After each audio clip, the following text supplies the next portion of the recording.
Ассаламу алейкум рахматлахи баракату. Хотел сказать несколько слов по одной теме, которая не первый месяц будоражит информационное пространство. Так как сказано, написано много копий сломано на эту тему. Коротко сказать не получится, но постараюсь максимально сократить. Тема эта касается северо-западного диалекта башкирского языка. Те, кто не в теме, не живет в Башкирии, не знает ни татарский, ни башкирский, для него, наверное, странно слышать вот само название темы. Мне, наверное, тоже было бы странно слышать что-нибудь подобное о диалекте какого-нибудь другого языка, казахского, узбекского. Я бы сразу задался вопросом, что в нем такого особенного, что так сильно начали обсуждать, анализировать. Вся проблема в том, что два народа, которые говорят почти что на одном языке, это татары и башкиры. Ну, для тех, кто не в курсе, эти два языка отличаются друг от друга определенными буквами всего лишь. И понимают друг друга прекрасно без переводчика. Живут в тесном переплетении. Вот эти два народа, скажем так, схлестнулись, деля один из диалектов. Ну, я надеюсь, объяснил. Явление диалектов – это вполне нормальное явление. Вот в арабском языке есть очень много диалектов. Я люблю это явление, стараюсь покупать книги. Когда вижу, стараюсь увидеть различия между разными диалектами. Они, кстати говоря, еще делятся внутри страны. Например, египетский диалект, у него тоже разные есть модификации. Это вполне нормально. В башкирском языке этих диалектов тоже несколько. Северо-западный диалект башкирского языка стал как раз тем самым яблоком раздора, который определенные круги людей поссорил.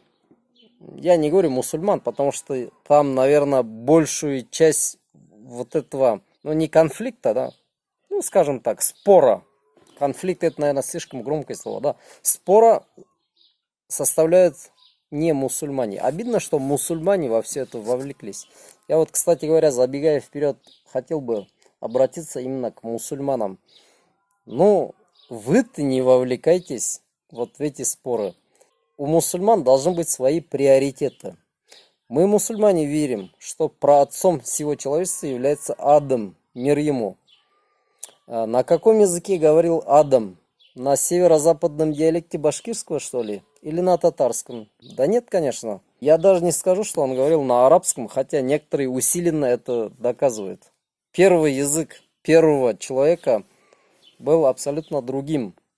Возможно, он на какие-то существующие языки больше похож, но это не дает никаких таких больших плюсов для носителей вот этого языка. Если люди живут не так, как учил праотец Адам, не по законам, данным Всевышним Адаму, тогда схожесть их языка с первым языком никакого плюса этому народу не дает.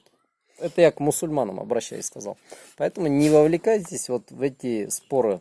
Других я тоже прошу не подключать мусульман вот в эти разговоры. Мусульмане, несмотря на разницу в языках, в национальностях, в цвете кожи, в цвете глаз, они прекрасно живут. Для них вот эти различия никакого значения не имеют. Они все братья. Вот, что касается северо-западного диалекта, который взбудоражил многих, и кто-то так яро начал доказывать, что его не существует. На самом деле это не диалект башкирского языка, это там татарский язык и так далее.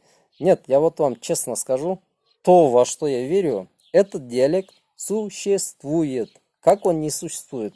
Вот мы, башкиры, да, мы по своим родственникам знаем. У нас эти родственники говорят на нескольких разновидностях башкирского языка. И назвать, например, это не башкирским, просто вы, значит, тонкостей не знаете. Вот, кстати говоря, по истории. Есть куча писем, я даже уверен, если в этой деревне даже поискать, да, есть вот эти древние башкирские письма, они как раз написаны, наверное, на диалекте, похожем на как раз на северо-западный диалект. Поэтому явные, очевидные вещи отрицать не нужно, и тем более превращать это в скандал. И в этот скандал еще вовлекать мусульман. Такое ощущение, что вот эту тему многие превращают в какой-то предмет спекуляций, политизации каких-то вопросов, в конспирологию. Признание этого диалекта частью литературного башкирского языка никаким страшным последствиям не приведет. Большая доля недовольства была из-за того, что на нем устроили диктант в Башкортостане. Ну так очень многие люди пришли и написали этот диктант, считая вот этот диалект своим родным. Как мы можем говорить, что этот язык не ваш? Люди там что-то делят, субханаллах, там несколько букв, какую-то популяцию тюркского языка там не могут поделить. Это, честно, смешно.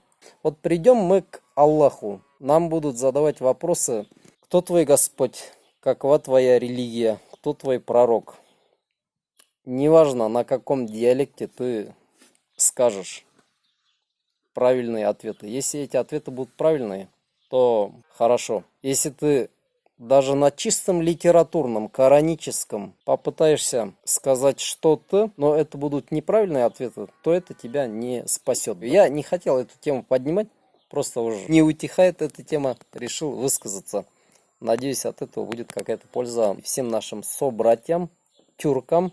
Мы ваши родственники, мы братья-мусульмане, мы вместе сила. Не дайте шайтану разделить нас на основе каких-то странных вопросов. Ассаламу алейкум ва рахматуллахи ва баракатуху.